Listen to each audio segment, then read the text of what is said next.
It was like living in a war zone. We had check spots along the blocks coming up. Everybody was somber. There were National Guards, people outside with assault rifles on their arms. You had to wear multiple forms of ID to know that you were allowed there. That's how deeply everyone was concerned. And as someone remarked at the time, the only smiles that you could see were in the photos that the families put up for the missing. The photo of Bob from his birthday or whatever. None of the people who were walking were smiling. The only smiles were on those posters. And it was a very, very sad couple of months.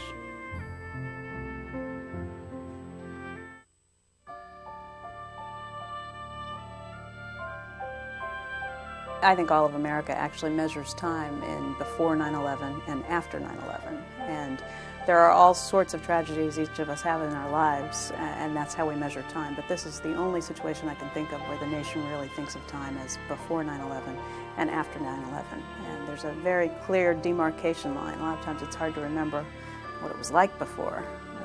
This has changed us. And it's changed the way we see everything. Every single time you're sitting there and you see news coming out in the morning on the wires, you think of things a little differently. You think of things with possibilities that you never thought could have existed before. So I have to say it's definitely changed the way we look at every single piece of news that comes in. Everything you hear takes a different turn.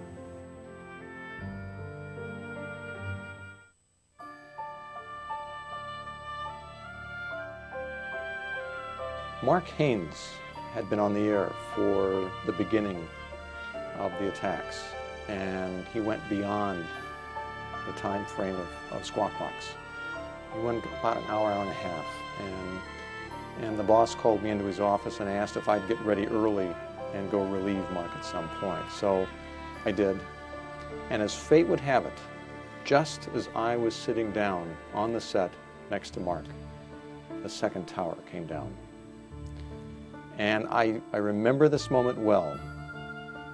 We're looking at the same thing everybody else in the whole world's looking at. The devastation of the moment. And Mark and I looked at each other, and for the first time I can remember in my whole career, I don't know about Mark's, we had nothing to say.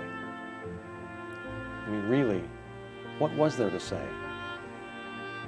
All we could do was watch it as it was happening.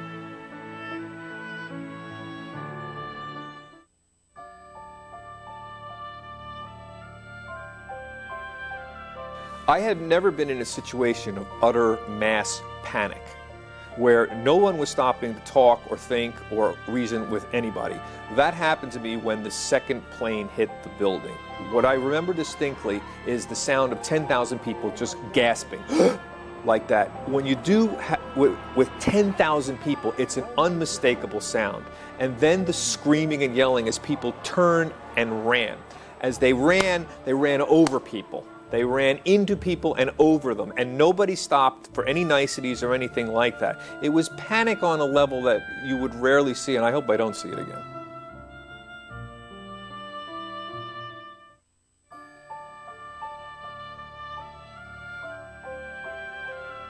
That day I was working an afternoon shift here at CNBC, so I actually hadn't come in to work yet. And I remember turning on Squawk and watching Haynes walk us through the events with amazing calm and grace. I'll always remember that. And then there was a feeling like, I can't believe this is actually happening. It's on my screen, but I can't, is it for real? And I went up to the roof of my building. We lived about a mile away from Ground Zero.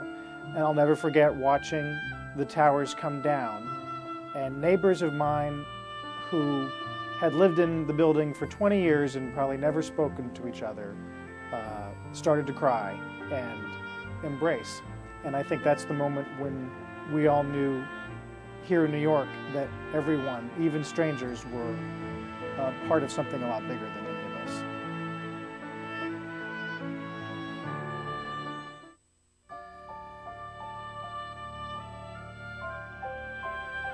The sight, I guess, that stays in my mind the most, that I'll never forget. We were all trying to get up West Street as fast as we possibly could.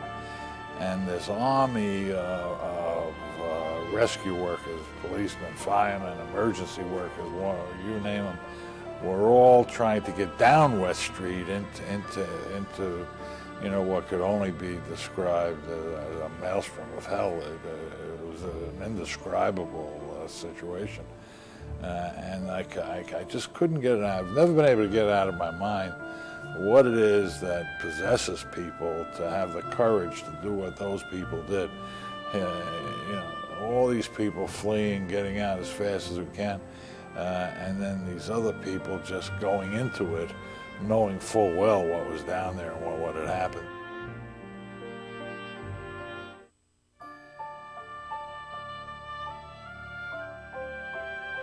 I was at my desk, and actually I remember very clearly having gotten a call from one of my sources who said, "Did you hear something about an airplane hitting the World Trade Center?" He had gotten a call from someone in the building.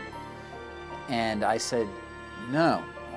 He said, "Well, I just got a call from a friend there, and they said that the building has been hit by an airplane." So I immediately got up and ran to the assignment desk and said, "Has anybody heard anything about an airplane hitting the World Trade Center?" And by the time I got back to my squawk desk, and again, this is the old set, it was there on the television.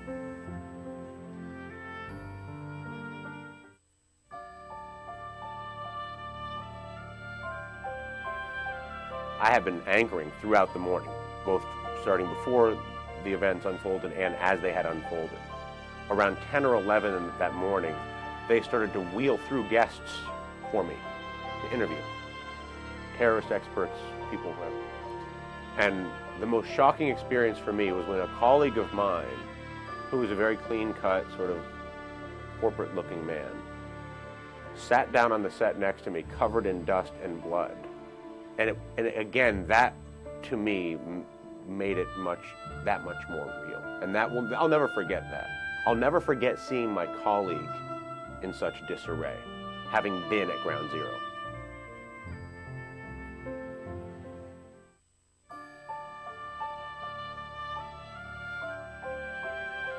Even now, it just replays in my head, when the second plane came around in the shadow.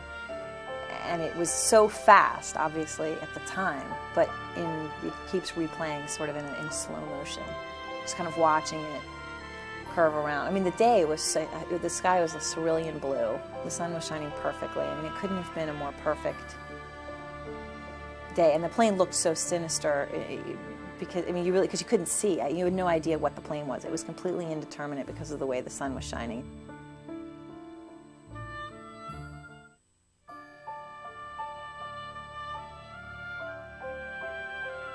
Well, I'm from New York, and I'm not so sure you get any more New York than me.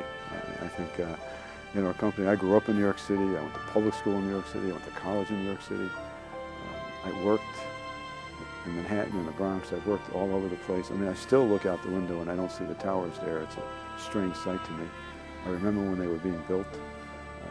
I worked at 195 Broadway on Cortlandt Street down there for 10 years, and so I know the area. I didn't so much take this as an attack on New York as I took it as an attack on the country, the way everybody else did. And I think everybody in America took it that way, that this was a direct attack on what we stand for and what our culture and values is all about, and I think you get angry.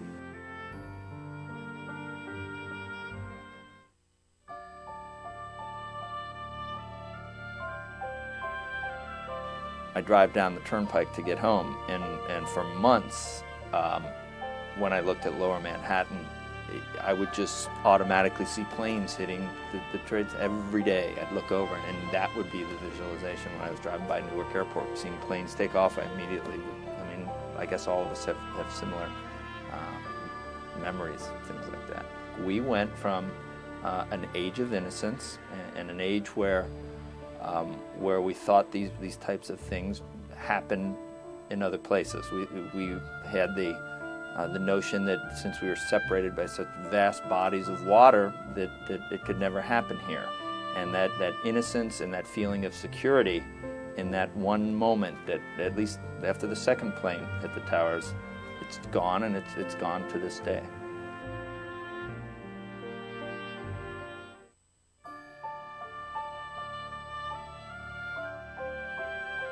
That's a day that anyone who was here will always remember, and so there are many, many images. I think the most unbelievable thing was seeing the first tower actually fall down, because of course the towers both had holes in them and were on fire, but there wasn't really an understanding that you could actually see a 110-story building completely collapse and completely fall down.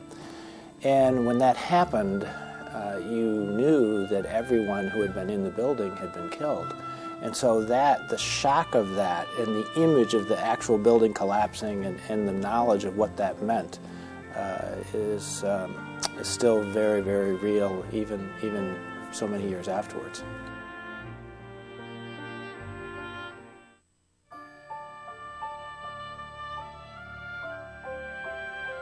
We were still at home, my wife and me, and we watched the 2 hits on the towers on television.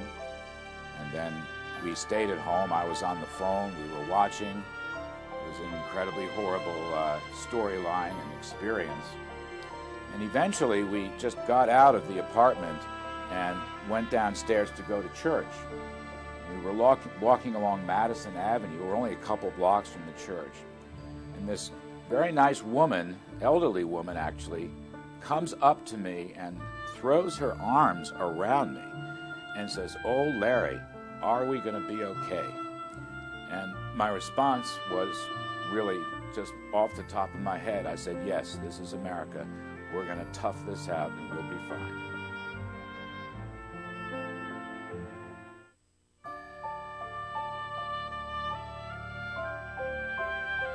David Alger was this frequent guest and friend to so many of us at CNBC, and everyone got very agitated and upset when they heard that he and a bunch of other people who were very close to us were inside those towers. And I just remember him saying, "Liz, you're pregnant, you're going to have a baby next month, you'll make a great parent." And the fact that a guy like that, who was just so kind and so sweet, was killed, I thought to myself, I've always got to remember him. And when we named our daughter, I wanted to make sure that the letters of his name were in her name. So we named her Gabrielle, which has the name Alger within it. So my way of honoring him.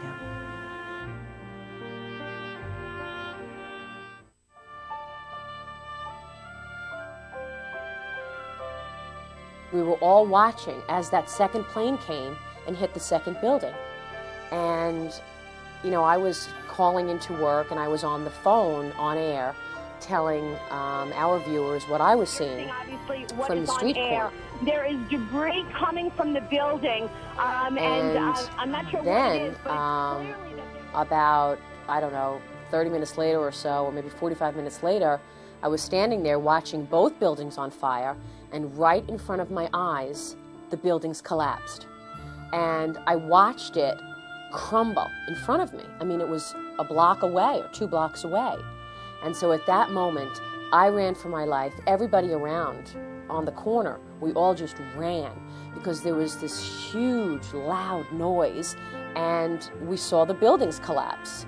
And we weren't sure sort of what tipped it, what actually caused the collapse, but we saw it coming down, and in a nanosecond, the area, it was 10 a.m., and in a moment's notice, the air turned black. You had to close your eyes because there was so much debris and burnt paper and just stuff coming from those buildings as they were collapsing, flying in the air. So I just kept running. And I remember thinking, as I was running, wow, this is how it's going to end. I've had great fortune in my life, and this is it.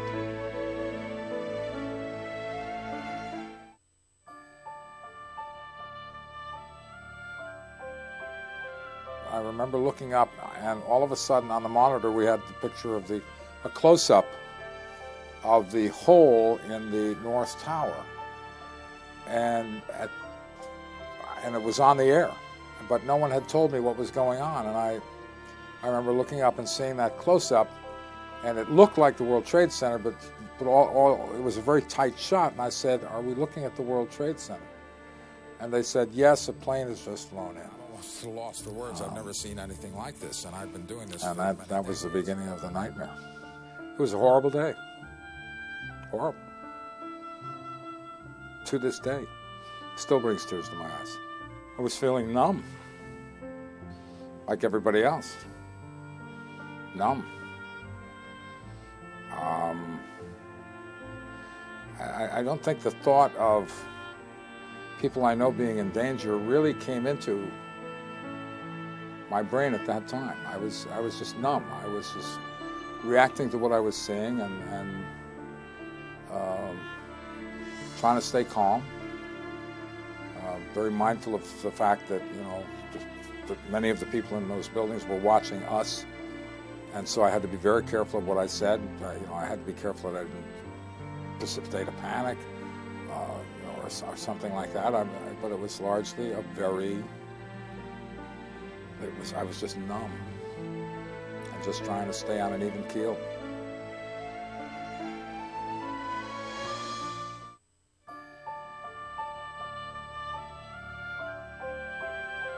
I mean, I think what a lot of the American public doesn't know is that what they saw on television was probably a tenth of what we heard or thought we might know. You know, coming through the computer the whole time was the hot file that we all know.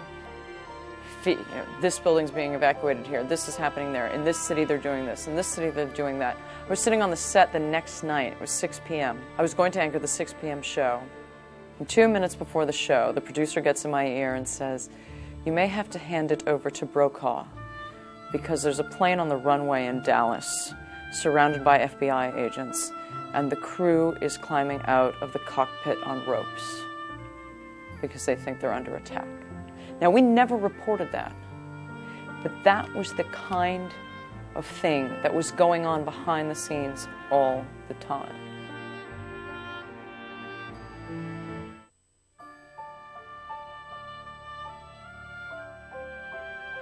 The thing that I still can't get out of my mind is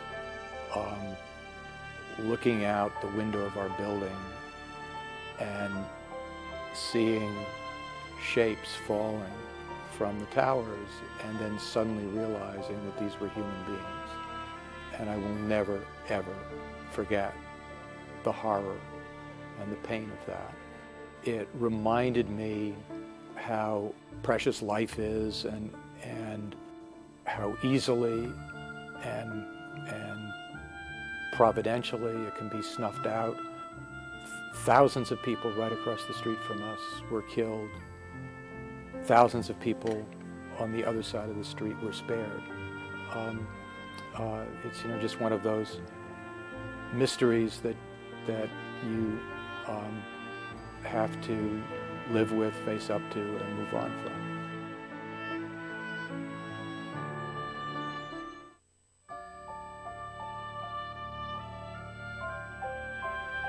My wife was putting my daughter, who's 9, to bed, and it had been explained to her earlier in the day what had happened, but she hadn't seemed terribly affected by it, but she understood this was upsetting. And I heard in the next room as my wife was putting her to bed, her burst into tears uncontrollably. And my wife said that she just referred to them as the Twin Towers. And all day long, my daughter had been hearing about the World Trade Center, and it hadn't registered with her. And so, with this incredible lag, she realized how many of her friends had parents who worked in those buildings. And it all came to her in this one moment but with a 10-hour lag, because the words Twin Towers is what registered in her mind. And that cry of pain from the next room is something that will live with me always.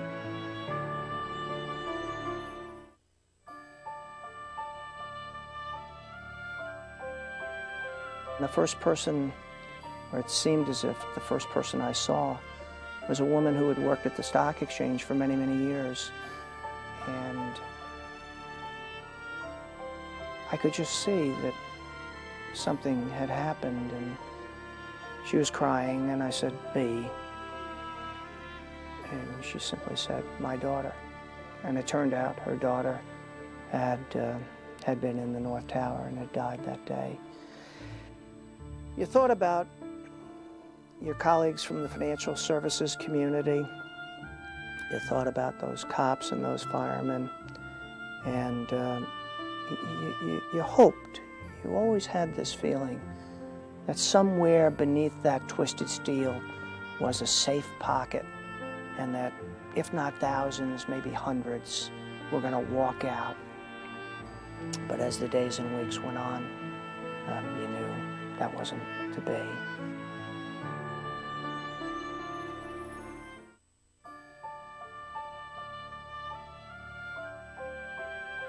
I ran around a car that was parked, oddly enough, perpendicularly to a building and up on the curb, for that matter, as I recall.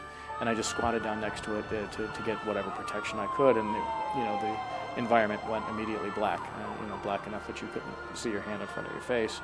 It became increasingly difficult to breathe. I realized that I was in potentially a rather difficult spot. And I reached up to see if this car was unlocked, and it turned out that it was. And I just crawled in the back seat and got in. And there was nothing much to do except, ponder why I had done, what might have been not the smartest thing in my career, which is to walk towards a falling building, or a building that was on fire, two of them.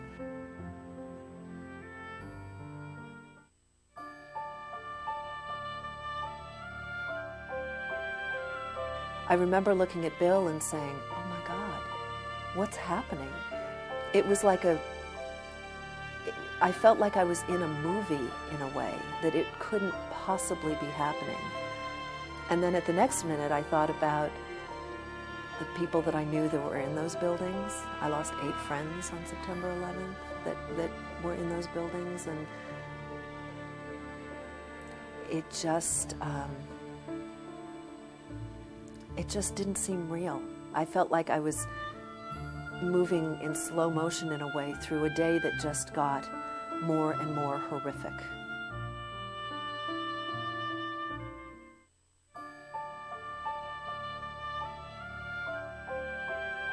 Coming down out of the elevator, going downstairs to the lobby, coming out of the elevator, and seeing 3,000 people as you're walking through, all eyes on you, and just trying to touch and feel and say, "Are we going to be okay?" Almost clearly anxiety, almost a plea, "Are we going to be okay?" And at that moment, you knew you had to live up to that leadership responsibility you've got as a manager. That you're not just simply running a company, you're not just simply delivering a bottom line, but you've got 3,000, in our case, 8,500 people that you're responsible for. And you got to do something about it. You got to do something now with whatever you've got.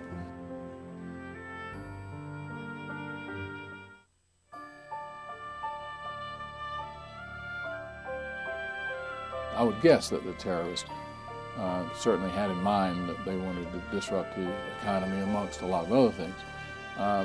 They really didn't disrupt the economy that much. They closed down the New York Stock Exchange for 4 or 5 days, and we all had to work a lot harder. But one of the really positive things we ought to all feel good about is the resiliency of our people and our institutions to be able to respond to something like this. The backup systems that allowed us to overcome this very dramatic catastrophe in a particular region, the system responded extraordinarily well.